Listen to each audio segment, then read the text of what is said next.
Hello दोस्तों, welcome back to R trade. दोस्तों, आपने देखा होगा रिसेंटली एक रील बहुत वायरल हुई थी जिसमें एक आदमी ने 50 करोड़ का एक आर्ट खरीदा था और उस आर्ट में सिर्फ एक केला था जो कि डक्ट टेप के थ्रू वॉल में लगाया गया था। उस आदमी का नाम है जस्टिन सुंग और आज हम बात करेंगे एक ऐसी कंपनी के बारे में जो ब्लॉकचेन और क्रिप्टो करेंसी के वर्ल्ड में एक रेवोल्यूशन ला रहा है। उस कंपनी का नाम है ट्रोन, TRON, और इसके पीछे का जो मास्टरमाइंड है उस आदमी का नाम है जस्टिन सुंग। तो आज का वीडियो स्पेशली उन लोगों के लिए है जो क्रिप्टो और ब्लॉकचेन की दुनिया में इंटरेस्ट रखते हैं। हम जानेंगे कि किस तरह जस्टिन सुन ने कंपनी को फॉर्म किया, कंपनी की ग्रोथ जर्नी क्या रही और कैसे ट्रोन आज एक मेजर प्लेयर बन चुका है ब्लॉकचेन की इंडस्ट्री में। तो सबसे पहले बात करते हैं ट्रोन की फॉर्मेशन के बारे में।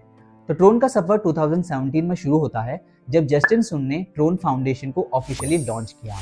तो सुन का विजन था कि decentralised digital entertainment ecosystem create करना। और आपको पता होना चाहिए कि इस प्रोजेक्ट का फोकस मेजरली कंटेंट क्रिएटर को एम्पावर करना था।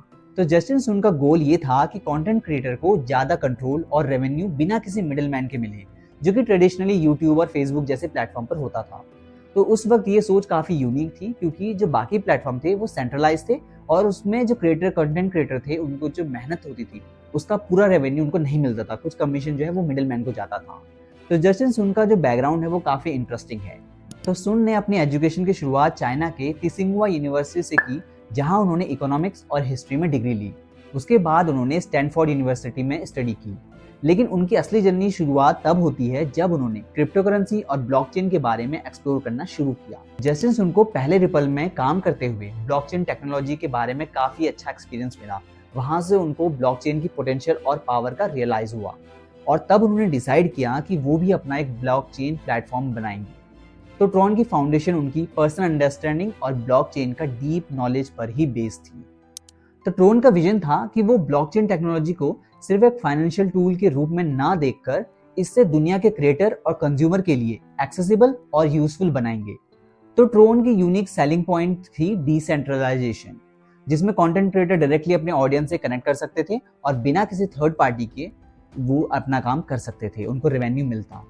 ये विजन 2017 में लॉन्च होने वाले ट्रोन का ICO के थ्रू बहुत क्विकली स्प्रेड हुआ। तो ट्रोन ने अपना ICO लॉन्च किया और इतना सक्सेसफुल हुआ कि उन्होंने सिर्फ 3 महीने में ही $70 मिलियन रेज कर लिए। इस रेज के फंड से उन्होंने ट्रोन को जो उनका विजन था उसको बड़ा करने में और उनका इकोसिस्टम बड़ा करने में बहुत हेल्प मिली। ट्रोन का जो ICO आया वो अपनी सक्सेस के लिए जाना गया, लेकिन इसके बाद ट्रोन को अपने ब्लॉकचेन प्लेटफॉर्म के लिए जो रियल चैलेंजेस होते हैं उनका सामना करना पड़ा, क्योंकि ब्लॉकचेन प्लेटफॉर्म बनाने के लिए सिर्फ टेक्नोलॉजी का होना जरूरी नहीं है, बल्कि एक इकोसिस्टम बनाना और कम्युनिटी का सपोर्ट बहुत जरूरी होता है। और ट्रोन ने अपनी कम्युनिटी को बिल्ड करने के लिए काफी एफर्ट्स दिए, काफी ज्यादा PR किए और काफी ज्यादा मार्केटिंग स्टंट भी किए। अब बात करते हैं एक बहुत इंपॉर्टेंट मोमेंट की कि ट्रोन ने 2018 में BitTorrent को एक्वायर किया। आप सबको BitTorrent के बारे में पता ही होगा कि ये दुनिया का सबसे बड़ा फाइल शेयरिंग प्लेटफॉर्म है।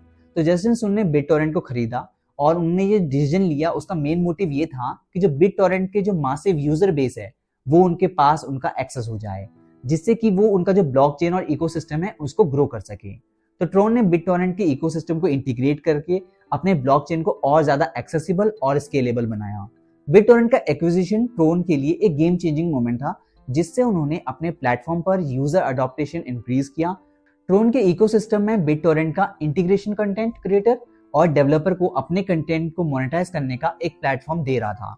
तो जस्टिन सुन के लीडरशिप में ट्रोन का ग्रोथ स्टोरी काफी इंटरेस्टिंग थी, लेकिन उनका डिसीजन को लेकर काफी ज्यादा कंट्रोवर्सीज हुई। जैसे कि 2019 में उन्होंने डिसाइड किया कि वॉरेन बफेट के साथ लंच करेंगे और उन्होंने $4.5 मिलियन बिड किए।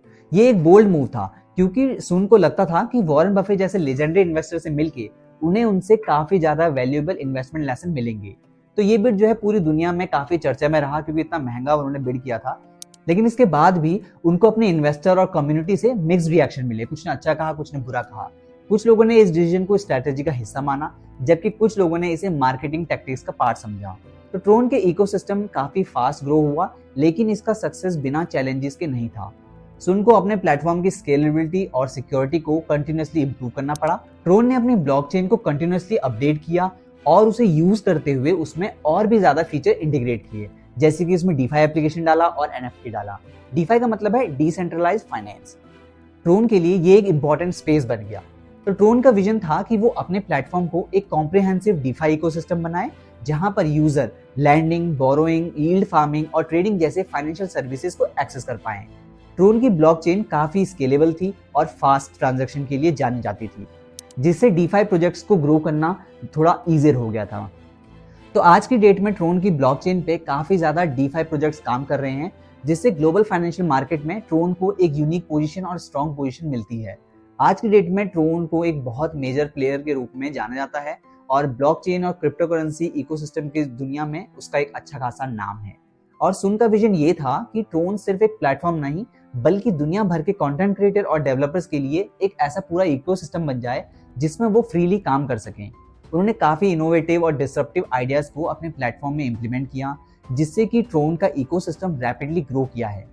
एक और इंटरेस्टिंग बात यह है कि जस्टिन सुन का क्रिप्टो वर्ल्ड में काफी स्ट्रॉन्ग इम्पैक्ट था। उन्होंने अपने प्रोजेक्ट्स के थ्रू मार्केट को डिसरप्ट किया, पर इसके साथ ही उनके जो लीडरशिप स्टाइल है उस पर काफी डिबेट रहे और जस्टिन सुन को अपने ट्रांसपेरेंसी को लेकर काफी क्रिटिसिज्म मिला। ट्रोन फाउंडेशन के ऑपरेशन काफी क्लोज थे और उन्होंने अपनी डिसीजन मेकिंग प्रोसेस को थोड़ा सीक्रेटिव रखा। ये ट्रांसपेरेंसी की कमी उनके इन्वेस्टर और यूजर के लिए एक चैलेंज थी। तो ट्रोन का फ्यूचर काफी प्रॉमिसिंग लगता तो है, बट देखने वाली बात है कि आगे क्या होता है। ब्लॉकचेन और क्रिप्टो करेंसी स्पेस में तेजी से इवॉल्व हो रहा है ट्रोन, और ट्रोन का विजन अपने प्लेटफॉर्म को और ज्यादा स्केलेबल और डिसेंट्रलाइज बनाना है। सुन और उनकी टीम अपने इकोसिस्टम को फर्दर ग्रो करने के लिए नए नए इनिशिएटिव लेते हैं और पार्टनर्स का काम कर रहे हैं, जैसे कि NFTs, गेमिंग और Web3 प्रोजेक्ट्स में भी ट्रोन काफी ज्यादा इन्वॉल्व हो रहा है। अगर ट्रोन अपने प्रीवियस चैलेंजेस से सीख कर अपने इकोसिस्टम को एक्सपेंड करता है, तो हम देख सकते हैं कि ट्रोन का फ्यूचर और भी ब्राइट हो सकता है। तो दोस्तों, आज इस वीडियो में हमने देखा जस्टिन सुन की ट्रोन कंपनी के बारे में, और हमने ये देखा कि ट्रोन कंपनी फॉर्म कैसे हुई, उसका जो काम करने का तरीका क्या है, उसका विजन क्या है, ये सब आपने देख लिया। अगर आपको ऐसी वीडियो अच्छी लगती है तो कमेंट सेक्शन में जरूर बताइएगा और वीडियो को लाइक कीजिए।